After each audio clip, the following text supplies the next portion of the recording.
So now I want to take us to current day. Kind of what do you have going on? Anything you want to chat about or?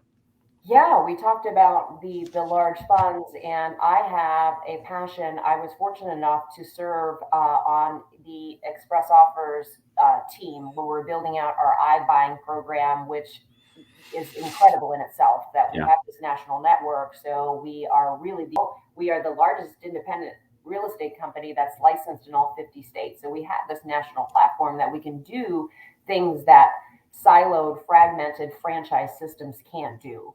Yeah. So when we started to see Open Door and OfferPad and Zillow too come into our markets, and we thought, wow, I'd gotten a lot of calls from friends, some from friends of friends saying that they were in contract with this corporation for profit with no representation. Sheryl, can you help us? So at that point, I realized that this was becoming a problem because it wasn't in the best interest of the seller, nor was it in the best interest of our industry or the real estate agent. So our leadership, as brilliant as they are, rolled out the solution. And that's one thing that I want to pay big kudos is our leadership is always identifying the challenges that consumers are having, that sellers are having, and they quickly solve for them, which Yeah. is just genius. So I totally got behind that given my experience. And so I served as the iBuyer relationship specialist. We had brought, in 6 months, I had brought 75, with help of with many of our agents, 75 investor partners across the US. So unlike the Open Door and the OfferPad, we have a marketplace of Yeah. investor partners that can make multiple offers in various markets on a seller's home. And really, that's what they want when they don't want to go on the open market. They don't want to do open houses. They don't want strangers traipsing through their house, which was huge and Yeah. propelled by COVID, right? So again, doing the right things at the right time. So Yeah. And it's the iBuyer program with EXP. It wasn't just one investor, right? You had a slew of people to run that one property through, and the homeowners got to pick the best one that they wanted, right? and So they're all looking for something different. Our yeah. investor partners, you've got some that are looking for land, you've got some that are looking for mobile homes, um, some buy and holds, some fix and flips, Yeah. looking wherever they could come and create value in neighborhoods for the fix and flips. Many of them were looking for that product, which is really a hot product right now. Yeah. I'm curious. I don't know this answer from you, but with your appraising background and the idea, I think the majority of real estate agents in general tend to have a scarcity mindset, and I hear it in our market, right? All of these hedge funds are coming in and buying up all of these properties, and last year in Columbus, it was the most amount of sales we've ever had. It was, I think we did like 36,000 on market deals total, not counting new builds, not counting all the FISBOs. But if you actually break down the numbers, you know, hedge fund deals is probably less than 3% Yeah.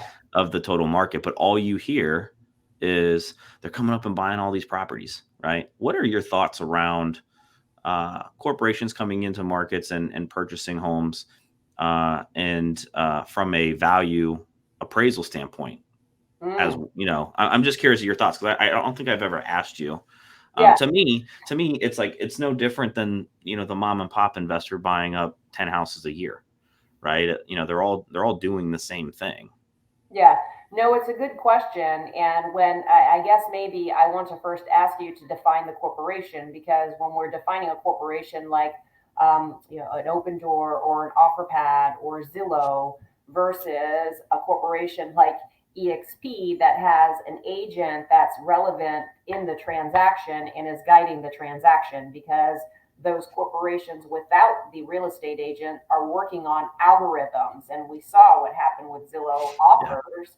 That did not end well. Not good for Zillow's shareholders, not good for the industry, not good for the real estate market. So I think that it is so important to have a real estate agent in the midst of that transaction, and EXP solve for that.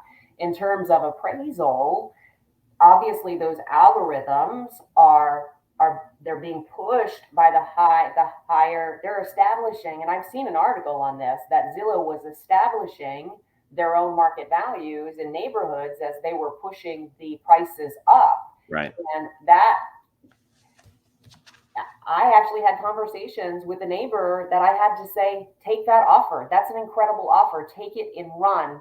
And only 2 months later, that's when Zillow pulled the plug. But Right. they were making outlandish offers and pushing market values up artificially, and that's not sustainable. Right.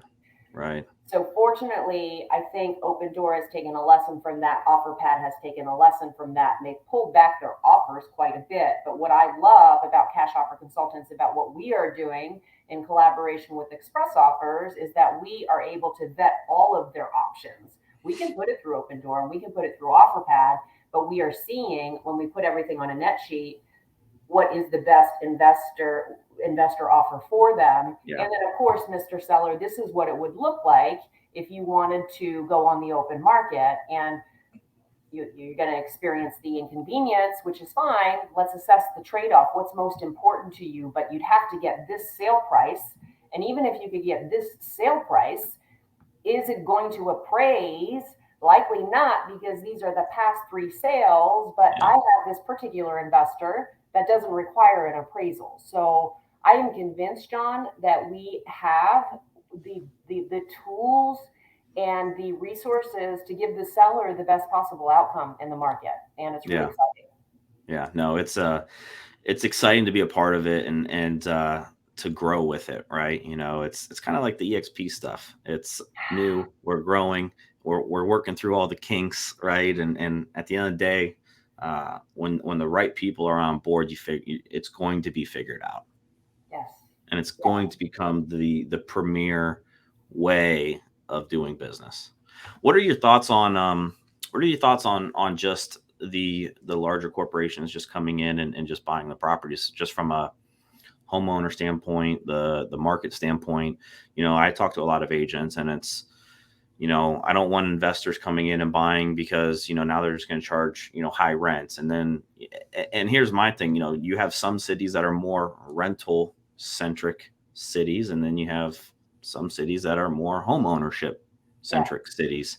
And I think some of the fear, I'm in a market where it's full on growth mode, right now, to where it's like, I are these companies coming in and just driving up prices to then, now specifically my market is no longer quote unquote affordable. Um, what are your thoughts just on that overall? Yeah, it's interesting because the the they're getting their money from other sources, right? Yeah.